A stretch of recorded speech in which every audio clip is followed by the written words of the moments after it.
صبح سویرے کا وقت تھا۔ ہر طرف ایک پرسکون سی خاموشی تھی۔ اچانک ابا کی آواز میرے کانوں میں گونجی تھی، رانی اٹھ جا، میں کام پر جا رہا ہوں۔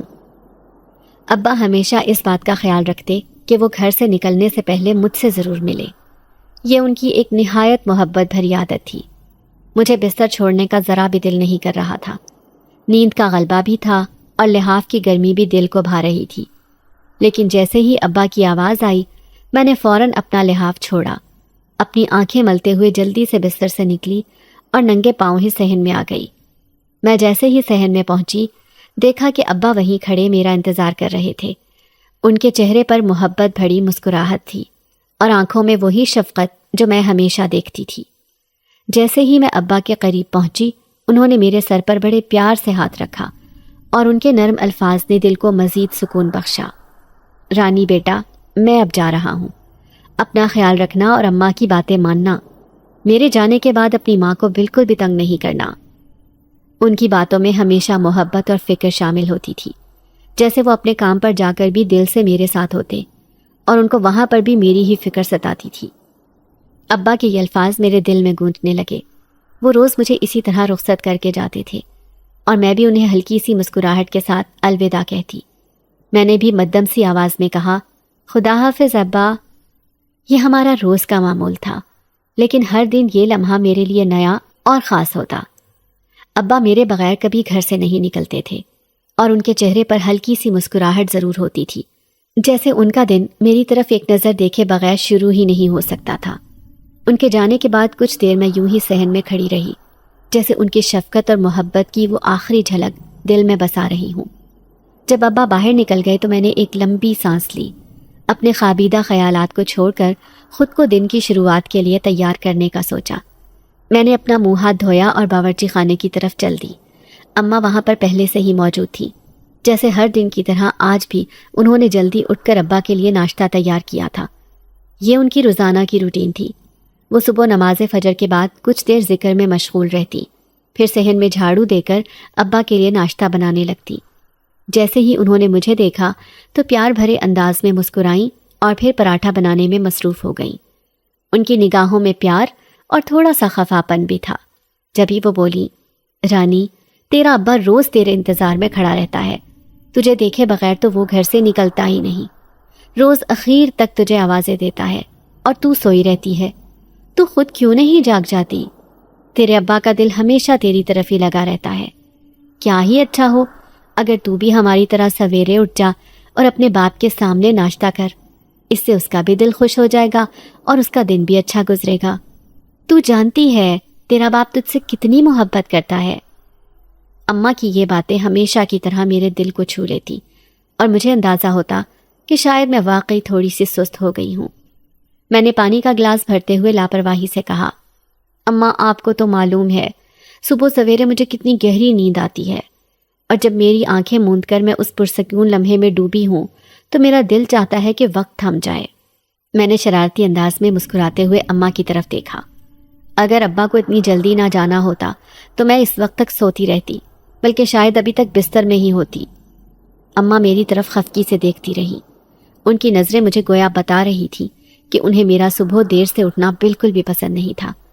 اماں کی یہی عادت تھی، وہ بھی چاہتی تھی کہ میں صبح اٹھ کر فجر کی نماز پڑھوں، کچھ دیر کے لیے تلاوت کروں اور پھر بے شک اپنے دن کا آغاز کروں یا اگر دل چاہے تو دوبارہ سو جاؤں۔ ان کے لیے یہ روحانی لمحے بہت اہمیت رکھتے تھے، مگر میں نیند کی اتنی پکی تھی کہ چاہ کر بھی صبح اٹھ نہیں پاتی تھی۔ ہر صبح کا یہ منظر تقریباً ایک جیسا ہی ہوتا تھا۔ میں اماں کے سامنے تھوڑا نخرہ دکھا دیتی تھی اور وہ اپنی خفگی میں میری اصلاح کرنے کی کوشش کرتی تھی۔ یہ بات سچ ہے کہ ہماری اصلاح صرف ہمارے والدین ہی کرتے ہیں، دوسرے لوگوں کو ہم سے کوئی غرض نہیں ہوتی کہ ہم سیدھی راہ پر چلیں یا نہ چلیں، لیکن ہمارے والدین کو ہماری ہمیشہ فکر رہتی ہے کہ ان کی اولاد ہمیشہ سیدھے راستے پر چلے۔ ابھی یہ گفتگو جاری ہی تھی کہ اچانک دروازے پر دستک ہوئی۔ صبح کے اس وقت دروازے پر دستک سن کر مجھے ایک لمحے کے لیے حیرت ہوئی، کیونکہ عموماً اتنی صبح کوئی آتا نہیں تھا۔ میں نے اماں کی طرف دیکھا اور خود میں کچھ سوچتے ہوئے احتیاطاً پوچھا، کون ہے؟ باہر سے ایک نحیف سی آواز سنائی تھی، مسافر ہوں، بھوکا ہوں، کچھ کھانے کو چاہیے؟ میں نے فوراً کہا، آپ انتظار کریں، میں ابھی کھانا لے کر آتی ہوں۔ میں جلدی سے باورچی خانے میں اماں کے پاس گئی اور انہیں مسافر کے آنے کا بتایا۔ اماں نے جلدی جلدی ایک گرم روٹی بنائی، جیسے اس کام میں ہمیشہ کی طرح ان کے ہاتھ تیز چلنے لگے اور ان کے چہرے پر ایک نرمی سی آ گئی۔ انہوں نے روٹی پر دیسی گھی رکھا اور ایک چھوٹی سی کٹوری میں سالن ڈال کر میرے ہاتھ میں دیا۔ اماں کی ہمیشہ سے یہی ہدایت تھی کہ کسی سوالی کو کبھی خالی ہاتھ نہ جانے دیا جائے۔ اگر کوئی کھانے کا سوال کرے تو اس کا پیٹ بھر کر بھیجنا چاہیے۔ ان کی ان باتوں نے مجھے بچپن سے ہی یہ بات سکھا دی تھی کہ انسانیت کا تقاضا یہی ہے کہ کسی کو بھوکا نہ چھوڑا جائے۔ میں برتن لے کر باہر آئی اور دروازہ کھولا۔ اس مسافر کا چہرہ کچھ ایسا تھا کہ میں ٹھٹک گئی۔ وہ اونچا، لمبا، جوان اور خاصا پرکشش شخص نظر آیا اور اس نے اپنے کندھوں پر ایک کالی شال اوڑھ رکھی تھی۔ موسم کی ہلکی سی ٹھنڈک میں اس کا جسم سردی سے لرز رہا تھا اور اس کی آنکھیں ہلکی ہلکی سرخ تھیں، جیسے وہ کسی بخار کی زد میں ہو یا اس کی طبیعت بگڑی ہوئی ہو۔ میں نے اس کی طرف کھانا بڑھایا اور وہ بڑی تیزی سے کھانا کھانے لگا۔ اس کے انداز سے صاف ظاہر ہو رہا تھا کہ وہ واقعی بھوکا ہے اور شدید بھوک کی شدت سے وہ کھانے پر جھپٹ پڑا۔ گرم گرم روٹی کے ہر نوالے کو وہ ایسا لطف لے کر کھا رہا تھا کہ مجھے اس کی بھوک کا اندازہ ہونے لگا۔ جب اس نے روٹی ختم کر لی تو میں نے دھیرے سے پوچھا، آپ کو اور روٹی چاہیے؟ اس نے اپنی آنکھوں میں شکر گزاری کا احساس لیے کہا، نہیں، تمہارا بہت شکریہ، تم نے بہت مدد کی۔ اس کی آنکھوں میں ایک عجیب سی چمک اور شکر گزاری تھی جس نے مجھے بھی متاثر کر دیا۔ اس نے باتوں کے دوران بتایا کہ وہ اس علاقے میں ایک کرائے کا کمرہ ڈھونڈ رہا ہے، کیونکہ مسافر ہونے کی وجہ سے باہر سونے سے اس کی طبیعت دن بدن بگڑتی جا رہی ہے۔ وہ کاروبار کے سلسلے میں اس شہر میں آیا تھا اور اب کچھ دن قیام کرنے کی خواہش رکھتا تھا تاکہ آرام سے اپنا کام مکمل کر سکے۔ میں نے لمحہ بھر سوچا اور کہا، ہمارے اوپر کی منزل پر ایک کمرہ خالی پڑا ہوا ہے اور ہمارے استعمال میں بھی نہیں ہے۔ آپ ایسا کریں، ذرا رکیں، میں اماں سے پوچھ کر آپ کو بتاتی ہوں یا انہیں بھیج دیتی ہوں، آپ انہی سے بات کر لیجئے گا۔ یہ کہہ کر میں نے جلدی سے برتن اٹھائے اور باورچی خانے میں واپس آئی۔ اماں کو ساری بات بتائی اور انہیں باہر کھڑے مسافر کے پاس بھیج دیا تاکہ وہ خود بات چیت کر سکیں۔ تب تک میں نے اپنے ناشتے پر توجہ دی۔ جب اماں اس کے ساتھ بات کر کے واپس آئیں تو ان کے چہرے پر ایک خاص مسکراہٹ تھی۔ انہوں نے خوش دلی سے کہا، ارے وہ تو بڑا بھلا مانس بچہ ہے، اتنا با ادب بچہ میں نے شاید ہی کبھی دیکھا ہو۔ اس نے تو اپنی باتوں سے میرا دل ہی جیت لیا ہے۔ تم ایسا کرو، ناشتہ کر کے اوپر کے کمرے کی صفائی کر دو تاکہ اسے رہنے کے قابل بنا سکو۔ اس وقت وہ بیٹھک میں آرام کرے گا، اس کی طبیعت ٹھیک نہیں ہے، تیز بخار ہے اسے۔ میں اب اس کے لیے چائے بنا دیتی ہوں اور وہ اب چند ماہ یہاں قیام کرے گا، اس سے اس کا بھی بھلا ہو جائے گا اور ہمارے ہاتھ بھی 4 پیسے آ جائیں گے۔ ویسے بھی وہ کمرہ تو خالی ہی پڑا ہے۔ اماں نے بڑے اطمینان کے ساتھ اس کی رہائش کے سارے معاملات طے کر لیے تھے اور اس کی حالت کو دیکھ کر ان کا دل پگھل چکا تھا۔ میں نے خاموشی سے اپنے ناشتے کا آخری نوالا لیا، گویا خود کو یاد دلا رہی تھی کہ اب وقت آ گیا ہے اس کمرے کو صاف کرنے کا۔ جیسے ہی ناشتہ مکمل ہوا، میں نے اپنا دوپٹہ ایک طرف باندھا اور ایک مضبوط فیصلہ کر لیا کہ اس کمرے کو ایسی صفائی دینی ہے کہ کسی کو شکایت نہ ہو۔ میں اوپر والے کمرے کی طرف آ گئی، جسے ہم نے برسوں سے محض فالتو سامان رکھنے کے لیے مخصوص کر رکھا تھا۔ اس کمرے میں ہمارا اکثر آنا جانا نہیں ہوتا تھا، کیونکہ گھر میں تو ہم 3 ہی لوگ تھے، میں، اماں اور ابا۔ ابا صبح کو کام پر جاتے اور شام کو تھکے ہارے واپس آتے، اور یوں ہمارا نیچے والا کمرہ ہی کافی تھا۔ کمرے کی صفائی میں لگتے ہی مجھے اندازہ ہو گیا کہ یہ کام اتنا آسان نہیں ہوگا۔ کمرے کے کونے کونے میں مٹی اور گرد جمع ہو چکی تھی، جیسے کسی ویرانے میں برسوں سے کوئی بسا نہ ہو۔ ہر بار جب میں جھاڑو لگاتی، ایک گرد کا بادل فضا میں بکھر جاتا اور سانس لینا دشوار ہو جاتا، لیکن میں نے ہار نہیں مانی، کیونکہ اماں نے کہا تھا کہ اس کمرے کو مہمان کے قابل بنانا ہے، اور میں اماں کی توقعات پر پورا اترنا چاہتی تھی۔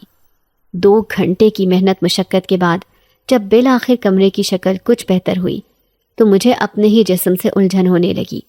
مٹی اور پسینے کی بو نے جیسے میرے اطراف کو گھیر لیا تھا اور پورے جسم میں ایک عجیب سی خارش ہو رہی تھی۔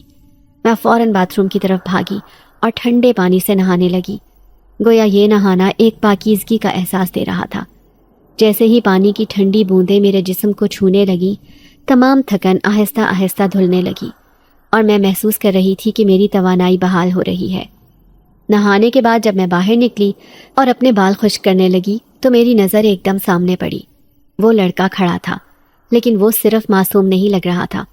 اس کی نگاہوں میں ایک عجیب سی چمک تھی، جیسے کہ وہ کچھ کہنا چاہتا ہو مگر الفاظ نہ مل رہے ہوں۔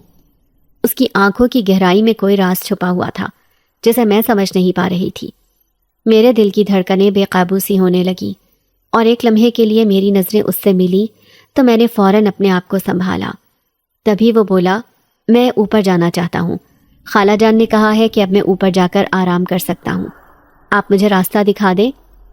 اس کے لبوں سے لفظ نکلتے ہی جیسے میری ساری تھکن بھول گئی۔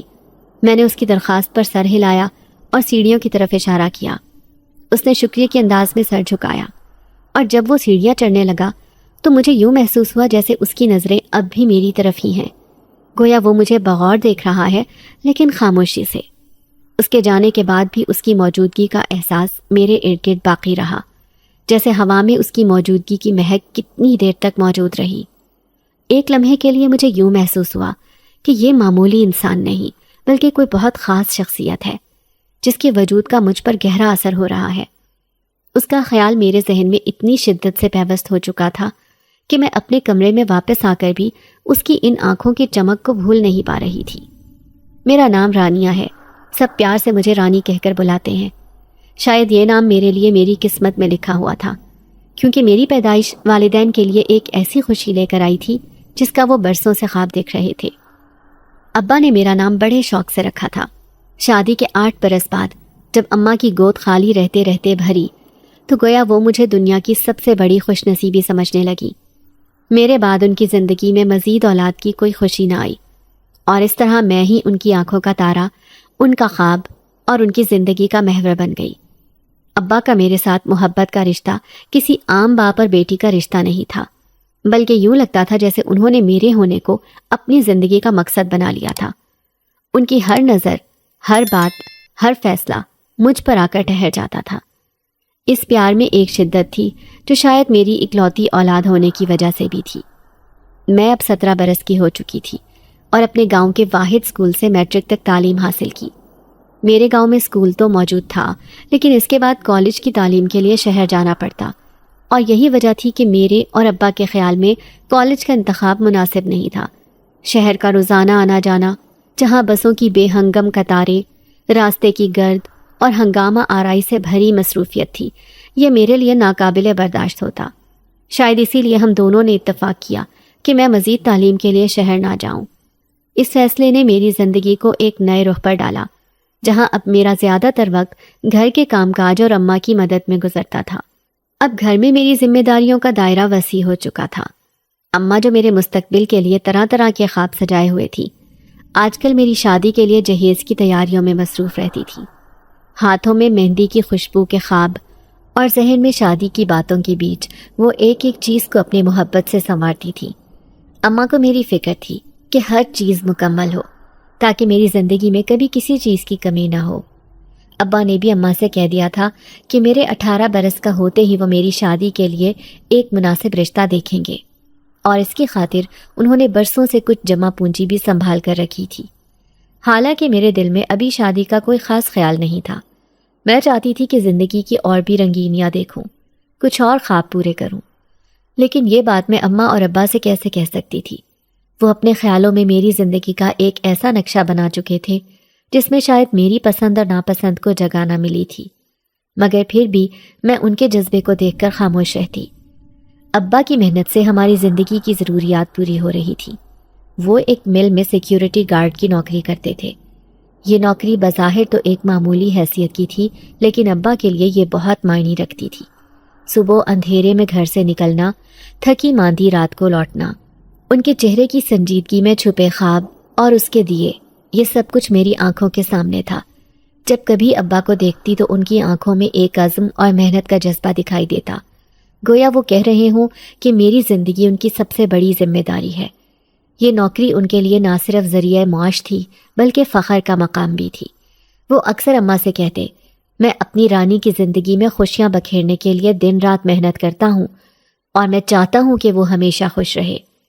یہ سن کر اماں کے چہرے پر ایک سکون اور اطمینان کا سایہ سا چھا جاتا۔ گویا ان کی آنکھوں میں میرے خوبصورت مستقبل کی جھلک نمودار ہو جاتی۔ ہمارا گھر چھوٹا سا مگر پرسکون تھا، زیادہ لوگوں کا آنا جانا نہیں تھا، بس ہم ماں بیٹی اپنی سادہ سی زندگی گزار رہے تھے۔ اماں کو میں دنیا کی سب سے عظیم اور نرم دل انسان مانتی تھی۔ اماں کا ہر وقت یہی خیال ہوتا کہ میری ضروریات پوری ہوں اور میں کسی پریشانی میں نہ رہوں۔ میری خوشیوں کے لیے انہوں نے اپنی زندگی کو مختصر کر لیا تھا، اپنی خواہشات کی قربانی دے کر میرے لیے آسانیاں پیدا کر رکھی تھی۔ ان کے پاس جو وقت ہوتا وہ میرے کپڑوں اور دیگر چیزوں کی دیکھ بھال میں لگا دیتی، اور اس طرح میری زندگی کے چھوٹے چھوٹے حصے ان کی محبت سے بھرے ہوتے۔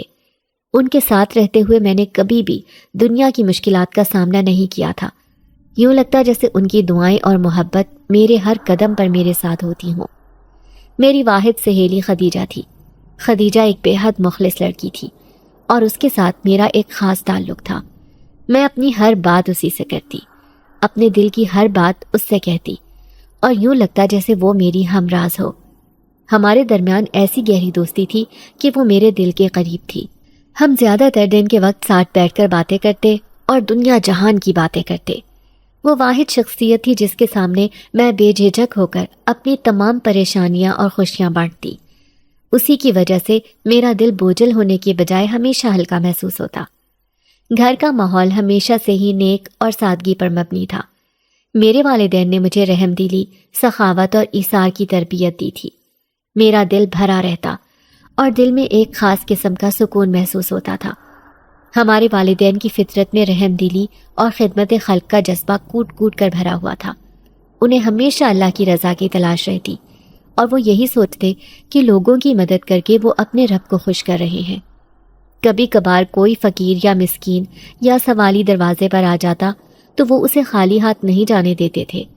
اماں کہتی تھی کہ یہ لوگ ہمارے در پر آتے ہیں تو اللہ کی طرف سے رحمت کا ذریعہ ہے۔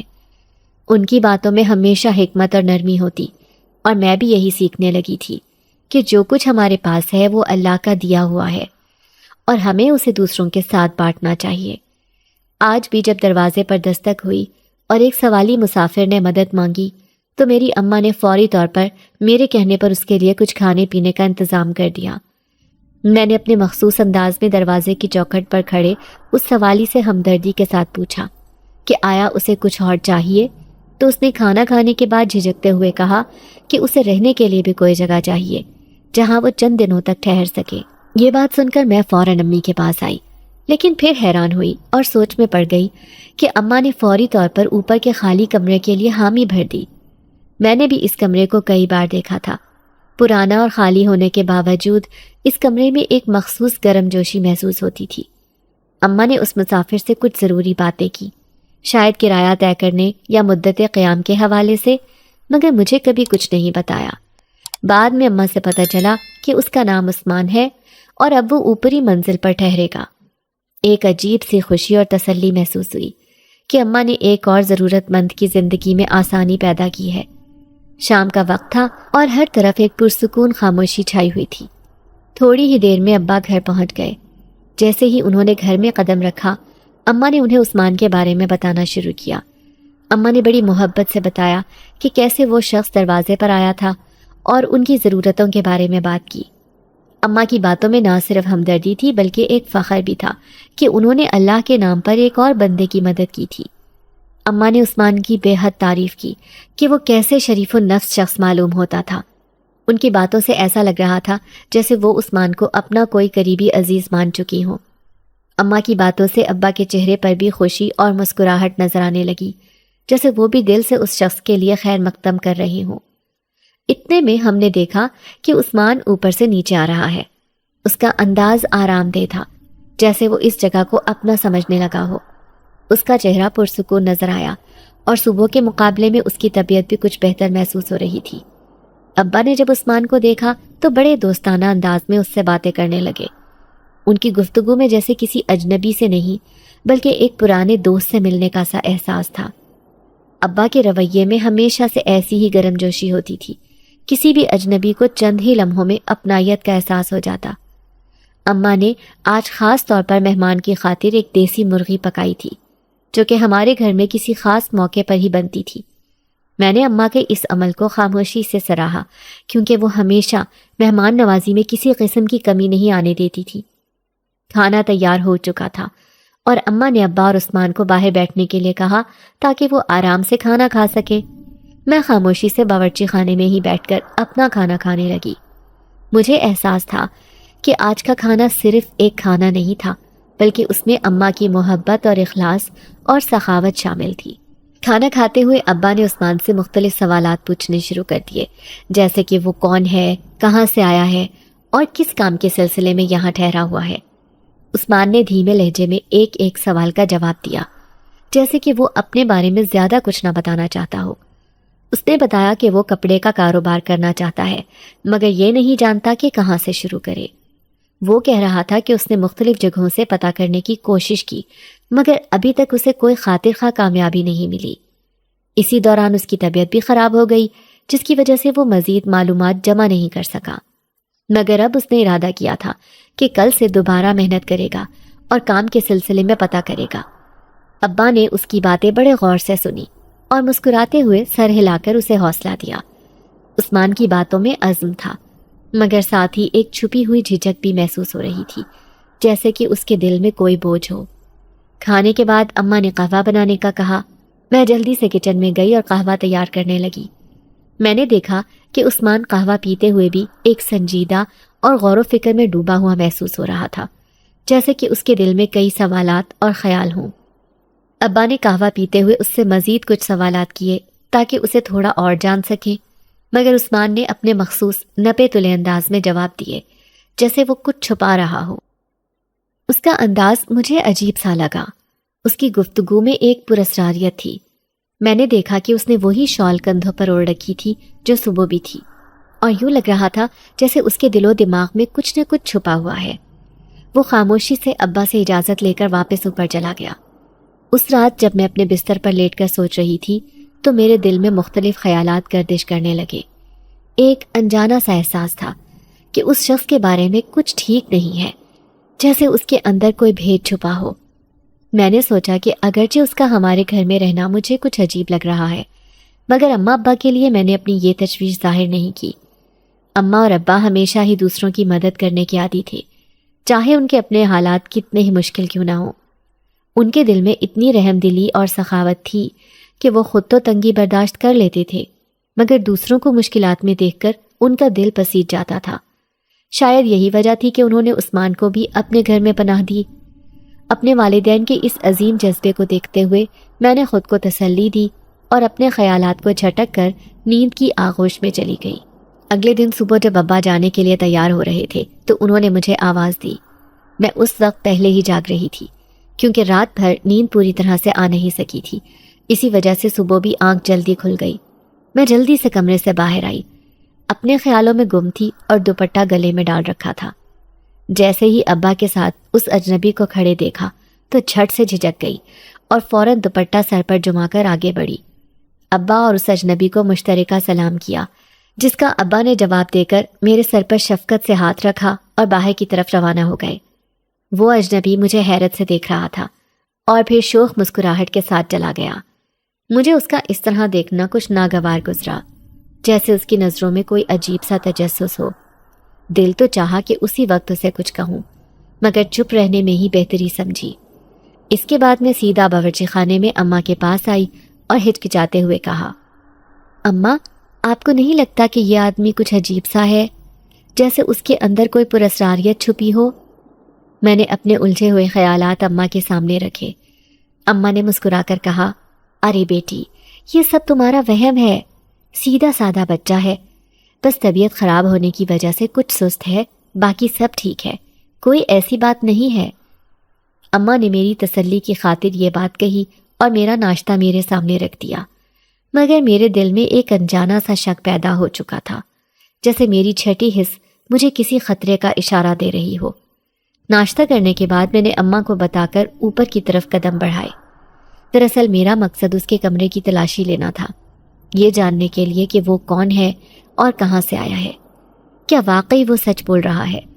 میں چاہتی تھی کہ کسی طرح اس کے بارے میں کوئی ٹھوس معلومات مل سکے، لیکن جب میں اس کے کمرے میں پہنچی تو وہاں کوئی خاص چیز نظر نہیں آئی، کیونکہ اس کے بقول ابھی وہ اپنا سامان نہیں لا سکا تھا، شاید آج ہی لے کر آئے گا۔ میں نے دل ہی دل میں فیصلہ کیا کہ کل دوبارہ اس کے کمرے کی تلاشی لوں گی، شاید کچھ نہ کچھ سراغ مل سکے۔ کچھ دیر بعد میں نیچے آ گئی اور اماں کو بتا کر اپنی سہیلی خدیجہ کے گھر چلی گئی تاکہ اپنے ذہن کو تھوڑا پرسکون کر سکوں، مگر ذہن کے کسی کونے میں وہ اجنبی اور اس کا عجیب رویہ بار بار سوال بن کر ابھر رہا تھا۔ خدیجہ نے مجھے یوں اچانک سامنے دیکھا تو چہک کر بولی، ارے شکر ہے تم جاگ گئی، ورنہ میں ابھی کچھ دیر میں تمہارے گھر آنے والی تھی۔ خدیجہ کے لہجے میں آج کچھ الگ ہی شوخی سی تھی۔ میں نے چونک کر اسے دیکھا تو پوچھا، کیوں، کیا ہوا، تم کیوں آنے والی تھی؟ تو وہ کہنے لگی، ارے تمہارے گھر میں اتنا خوبصورت مرد آ کر رہنے لگا ہے، اتنا ہینڈسم کرایہ دار تم نے ڈھونڈا ہے، تو بس اسی کے بارے میں معلومات لینی تھی۔ خدیجہ نے یہ کہتے ہوئے ایک آنکھ دبائی۔ میں تھوڑا غصے سے اسے گھور کر رہ گئی اور کہنے لگی، ارے چھوڑو اسے، وہ تو کوئی مسافر لگتا ہے، تم بتاؤ کوئی نیا ناول آیا ہے کیا؟ میں اور خدیجہ اکثر چھپ چھپا کر خدیجہ کے گھر پر محبت بھرے ناول پڑھا کرتے تھے۔ اس کے گھر پر تنہائی کی سہولت موجود تھی، جبکہ میرے ابا یہ سب کتابیں پڑھنے کے خلاف تھے۔ ہمارے گھر میں صرف اسلامیات کی کتابیں اور رسالے آتے تھے، اس لیے مجھے جب کوئی ناول وغیرہ پڑھنا ہوتا تو میں خدیجہ کی طرف آ کر دیکھ لیتی تھی۔ تبھی وہ کہنے لگی، ارے نہیں یار، وقت ہی نہیں ملا، اب کسی دن پروگرام بنا کر تم اور میں اکٹھے جائیں گے اور چن کر لائیں گے۔ خدیجہ نے کہا اور پھر ساتھ ہی کہنے لگی، ارے بتاؤ تو صحیح، وہ کون ہے، کہاں سے آیا ہے، کیا کرتا ہے؟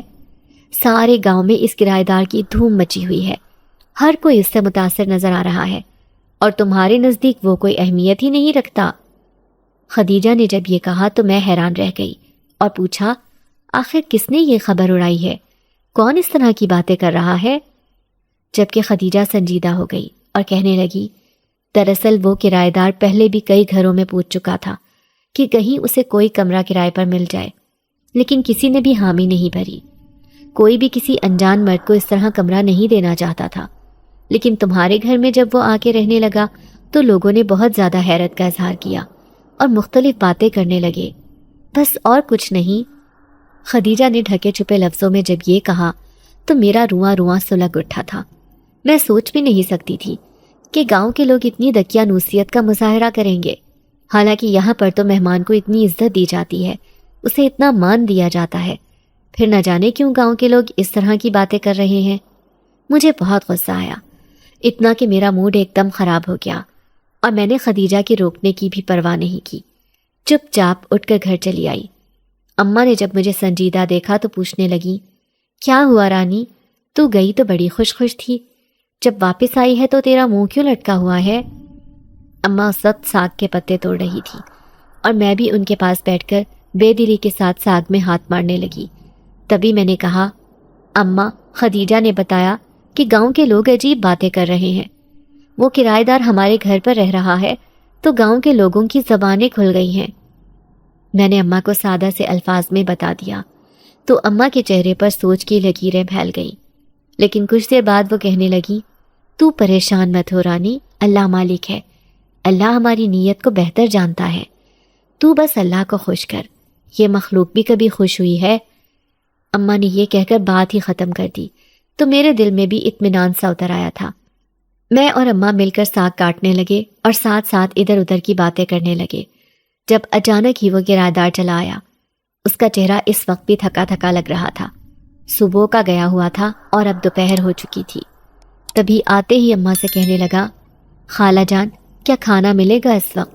بھوک شدید لگ رہی ہے اور سر بھی چکرا رہا ہے۔ اس نے یہ کہہ کر اپنا سر دونوں ہاتھوں میں تھام لیا۔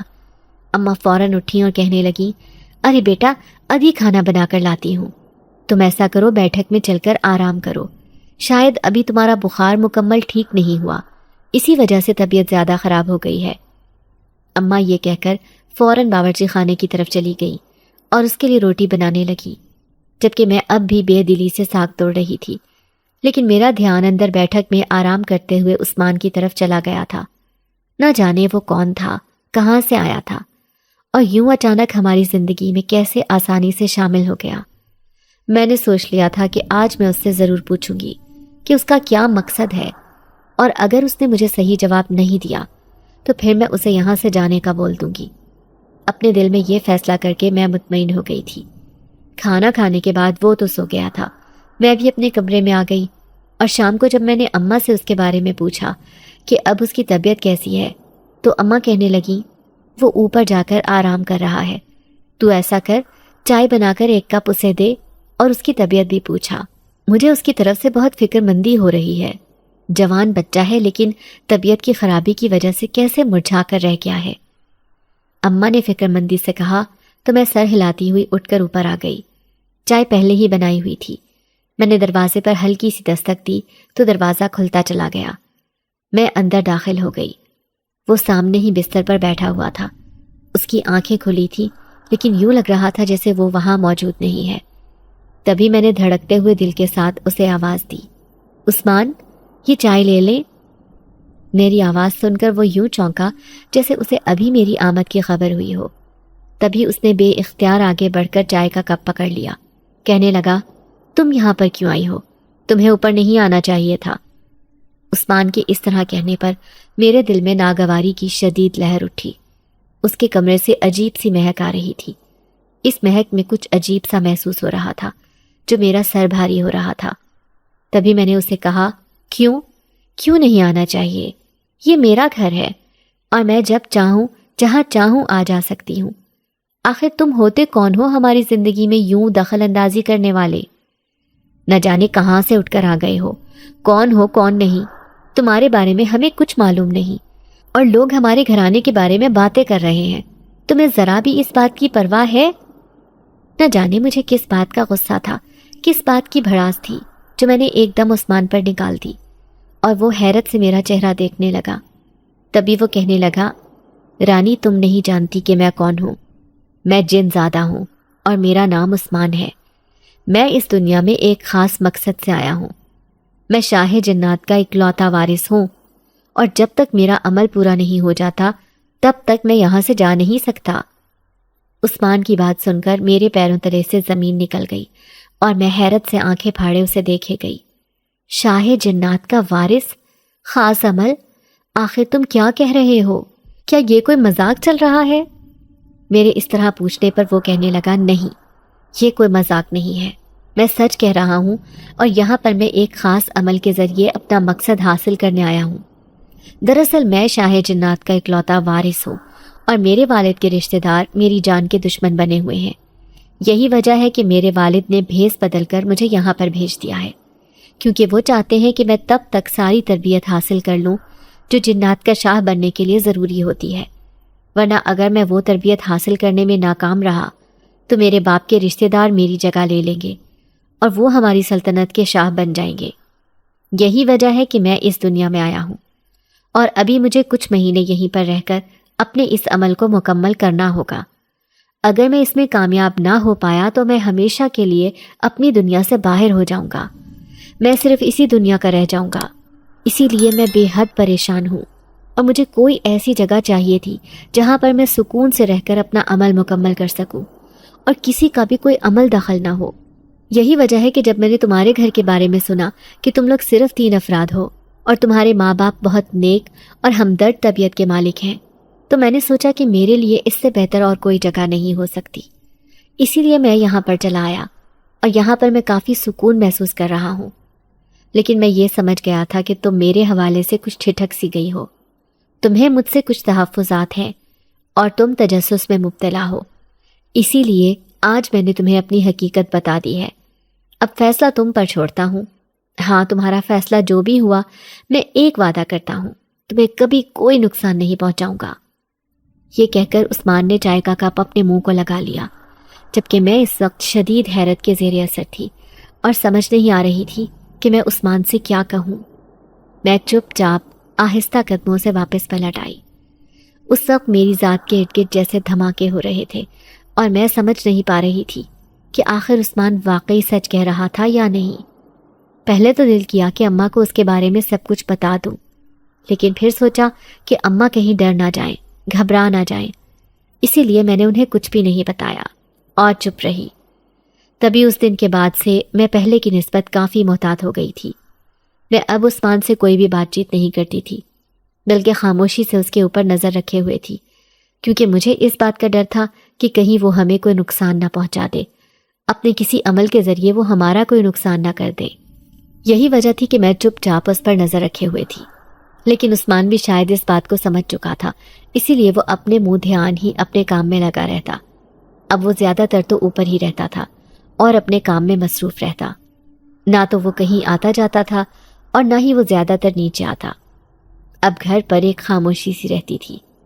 مجھے سمجھ نہیں آ رہی تھی کہ آخر ایسا کیوں ہو رہا ہے۔ اماں تو اب بھی عثمان سے اسی طرح محبت کرتی تھی اور اس کا اسی طرح خیال رکھتی۔ جو بھی کھانا بناتی سب سے پہلے اس کا حصہ الگ کر کے رکھتی تھی۔ عثمان کو ہمارے گھر میں آئے ہوئے 1 مہینے سے زیادہ ہو گیا تھا، اور اب یہ تھا کہ وہ اس گھر کا فرد ہی لگنے لگا تھا، لیکن میں اب بھی اس سے خوفزدہ رہتی تھی۔ مجھے یوں لگتا تھا جیسے وہ کسی بھی وقت ہمیں کوئی نقصان پہنچا دے گا۔ میں اکثر ڈری سہمی رہتی تھی۔ تبھی ایک دن اماں کہنے لگی، رانی کیا بات ہے؟ میں نے محسوس کیا ہے کہ جیسے تو کسی بات سے خوفزدہ ہے اور پریشان رہنے لگی ہے۔ کیا بات ہے مجھے بتا، شاید میں کوئی حل بتا دوں۔ اماں کے کہنے پر میں نے ایک دم چونک کر انہیں دیکھا اور پھر انہیں عثمان کے بارے میں سب کچھ بتا دیا، جسے سن کر اماں کے چہرے پر ایک عجیب سی مسکراہٹ آ گئی اور وہ کہنے لگی، رانی میں پہلے دن سے یہ بات جانتی ہوں کہ وہ ایک جن زادہ ہے، اور میں جانتی ہوں کہ اس کا تعلق جنات کی دنیا سے ہے۔ تو فکر مت کر، وہ ہمیں کوئی نقصان نہیں پہنچائے گا اور نہ ہی ہماری کسی چیز پر قبضہ کرے گا۔ وہ اپنے کام سے آیا ہے، اپنا کام کرے گا اور چلا جائے گا۔ اماں کے کہنے پر میں حیران رہ گئی تھی۔ مجھے یقین نہیں آ رہا تھا کہ اماں نے اس کی سچائی جانتے ہوئے بھی اسے اس گھر میں جگہ دی، اور میں نے اماں سے پوچھ بھی لیا، اماں آخر آپ نے اسے اپنے گھر میں پناہ کیوں دی؟ آخر آپ نے اسے اپنے کمرے میں کیوں رکھا؟ میں نے اماں سے پوچھا تو وہ کہنے لگی، اس لیے کیونکہ میں جانتی تھی کہ وہ بالکل بے ضرر ہے، وہ ہمیں کوئی نقصان نہیں پہنچائے گا۔ تجھے ابھی انسانوں کی پہچان نہیں ہے، اس کے ماتھے پر اس کا بخت لکھا ہوا ہے، وہ ہمارا کوئی نقصان نہیں کرے گا، اس لیے تو پریشان مت ہو اور اپنے آپ کو ہلکان مت کر۔ اماں نے مجھے سمجھاتے ہوئے کہا تو میں نے سر ہلا دیا، کیونکہ میں جان چکی تھی کہ اماں نے کچھ سوچ کر ہی اسے پناہ دی ہوگی۔ عثمان اپنے کمرے میں بیٹھ کر اپنا عمل مکمل کرتا رہتا اور میں اور اماں اپنے اپنے کاموں میں مصروف رہتے۔ وہ کیا کر رہا ہے کیا نہیں، اور نہ ہی ہم نے کبھی یہ جاننے کی کوشش کی۔ اور جب عثمان کو یہاں پر آئے ہوئے 3 مہینے ہو چکے تھے تو ایک دن وہ بہت خوش نیچے آیا اور کہنے لگا، خالہ جان آج میں اپنے عمل میں کامیاب ہو گیا ہوں، آج میں نے اس چیز کو پا لیا ہے جس کی تلاش میں یہاں تک آیا تھا۔ اس کے چہرے پر اس کی خوشی چھلک رہی تھی اور لہجے سے بھی خوشی آیا تھی۔ اماں بھی خوش ہو گئی اور کہنے لگی، بیٹا مجھے یقین تھا کہ تم اپنے مقصد میں ضرور کامیاب ہوگے، اور آج میرا یہ یقین سچ ثابت ہوا۔ اماں کے اس طرح کہنے پر عثمان نے بے اختیار آگے بڑھ کر ان کے ہاتھ چوم لیے اور کہنے لگا، بے شک خالہ جان، یہ آپ کا یقین اور دعائیں ہی تھی جو میرے ساتھ شامل حال رہی۔ اب میں 1-2 دن تک یہاں سے چلا جاؤں گا، کیونکہ مجھے ماں کی بہت یاد آ رہی ہے اور میں ان سے بہت اداس ہوں۔ عثمان نے اداس ہوتے ہوئے کہا تو اماں نے کہا، تم فکر مت کرو، جب تمہاری ماں کو بھی تمہاری اس کامیابی کے بارے میں پتہ چلے گا تو وہ بے حد خوش ہوں گی۔ اگلے 2 دن بے حد مصروف گزرے تھے۔ عثمان کے جانے کا سن کر مجھے بھی اداسی ہو رہی تھی، لیکن اسے جانا تو تھا ہی۔ یہ تو پہلے دن سے طے تھا کہ وہ چند ماہ ہی یہاں پر رکے گا، اور اب جیسے ہی اس کا عمل مکمل ہوا تو وہ یہاں سے جانے کے لیے تیار ہو گیا۔ عثمان یہاں سے جا چکا تھا اور اس کے جانے کے بعد سارے گھر پر ایک اداسی سی پھیلی ہوئی تھی، یہاں تک کہ ابا نے بھی اس کے جانے کو بہت محسوس کیا اور کہنے لگے، وہ بچہ تو صرف چند دنوں کے لیے آیا تھا، لیکن کیسا اپنا اپنا تھا، اب اس کے جانے سے گھر پر کیسے اداسی ہو گئی ہے۔ ابا نے کھانا کھاتے ہوئے جب کہا تو اماں بھی اداسی سے کہنے لگی، ہاں سچ کہہ رہے ہیں آپ، واقعی اس کے جانے کے بعد بہت اداسی ہو گئی ہے اور گھر خالی خالی لگنے لگا ہے۔ اماں کے کہنے پر ابا نے سر ہلا دیا اور میں سوچنے لگی کہ واقعی عثمان کے جانے سے گھر پر ایک خاموشی نے اپنا راج قائم کر لیا تھا۔ دن گزرتے جا رہے تھے، عثمان کے یہاں سے جانے کے بعد کچھ پتہ نہیں تھا کہ وہ کہاں ہے۔ اماں ابا آج کل میرے رشتے کے لیے پریشان تھے اور انہوں نے کافی لوگوں کو اس بارے میں کہہ رکھا تھا جلد ہی میرا رشتہ ایک بہت ہی مناسب سے گھرانے میں طے ہو گیا تھا۔ میرا ہونے والا شوہر ایک فیکٹری میں سپروائزر کی نوکری کرتا تھا۔ اس کی تنخواہ اچھی تھی، گھر بار اپنا تھا۔ یہی وجہ تھی کہ اماں نے رشتہ فوراً طے کر دیا اور اب شادی کی تیاریاں شروع کی جا رہی تھی۔ سارے گھر میں ایک رونق سی محسوس ہو رہی تھی اور اماں ابا کے چہرے آج کل خوشی سے دمک رہے تھے۔ محلے میں سے ساری لڑکیاں آ جاتی اور گھر پر خوب رونق لگائے رکھتی۔ ایسے میں ایک دن اچانک ہی عثمان چلا آیا۔ اسے یوں اچانک اپنے سامنے دیکھ کر ہم تینوں بے حد حیران ہوئے۔ اماں اور ابا اس سے بڑی محبت سے ملے اور کہنے لگے، بیٹا اتنے دن ہو گئے تھے، تمہاری کوئی خیر خبر ہی نہیں تھی۔ تمہاری طرف سے بہت فکر مندی ہو رہی تھی۔ اب تم کیسے ہو؟ کیا تمہارے گھر میں سب خیریت ہے؟ ابا نے محبت سے عثمان سے پوچھا تو وہ مسکرا دیا اور ان کے چھوٹے چھوٹے سوالوں کے جواب دیتا رہا۔ تبھی وہ کہنے لگا، میں یہاں سے بڑی جلدی میں گیا تھا، لیکن اب آپ کا شکریہ ادا کرنے کے لیے آیا ہوں۔ میں سمجھتا ہوں جس طرح ان چند مہینوں میں آپ نے میرا خیال رکھا، مجھ سے محبت جتائی اور میرا ساتھ دیا، ایسا تو کوئی اپنا بھی نہیں کرتا۔ آپ لوگوں نے میرا بہت خیال رکھا ہے اور میں سچ میں آپ لوگوں کا بے حد مشکور ہوں۔ عثمان نے ان دونوں کی طرف دیکھتے ہوئے محبت سے کہا تو اماں ابا کہنے لگے، ارے یہ بھی کوئی شکریہ کی بات ہے؟ تم نے ہم سے مدد مانگی، ہم نے تمہاری مدد کر دی، اس میں کوئی بڑی خاص بات نہیں ہے اور نہ ہی کوئی شکریہ کی بات ہے۔ اماں نے عثمان کو محبت سے دیکھتے ہوئے کہا اور تبھی کہنے لگی، ہماری بیٹی کی شادی طے کر دی گئی ہے، بہت جلد اس کی رخصتی ہے، تم بھی شادی میں ضرور آنا۔ اماں نے عثمان سے کہا تو وہ مسکرا کر سر ہلانے لگا، کہنے لگا، ہاں مجھے گھر کی رونق سے اندازہ ہو رہا تھا، آپ فکر مت کریں، میں شادی میں ضرور شامل ہوں گا، بلکہ ہر کام میں بڑھ چڑھ کر حصہ لوں گا۔ عثمان نے ایک ذمہ داری کے احساس کے ساتھ کہا اور تبھی وہاں جانے سے پہلے اس نے تحفے کے طور پر ایک مخملی ڈبہ میری طرف بڑھایا اور کہنے لگا، یہ تمہاری شادی کا تحفہ ہے۔ اماں ابا کے ساتھ ساتھ میں بھی بے حد حیران رہ گئی۔ میں نے پوچھا، یہ کیا ہے؟ تو کہنے لگا، اسے کھول کر دیکھ لو۔ میں نے جب اسے کھول کر دیکھا تو اس کے اندر بہت خوبصورت موتیوں کا ایک ہار موجود تھا جو بہت قیمتی معلوم ہو رہا تھا۔ تبھی وہ کہنے لگا، یہ تمہارے لیے ہے، یہ میری ماں کا ہار ہے اور مجھے لگتا ہے کہ اسے تمہارے پاس ہونا چاہیے۔ عثمان نے محبت سے کہا تو میں نے بھی شکریہ کے ساتھ وہ ہار رکھ لیا۔ میں سمجھ گئی تھی عثمان نے مجھے وہ ہار کیوں دیا تھا۔ اماں ابا نے اس کا شکریہ ادا کیا تو چند لمحوں کے بعد ہی وہ وہاں سے چلا گیا تھا۔ اس کے جانے سے مجھے اندازہ ہو گیا تھا کہ اب زندگی میں دوبارہ اس سے جلدی ملاقات نہیں ہوگی۔ اب دوبارہ عثمان اور شاید میں کبھی سامنے نہ آئے۔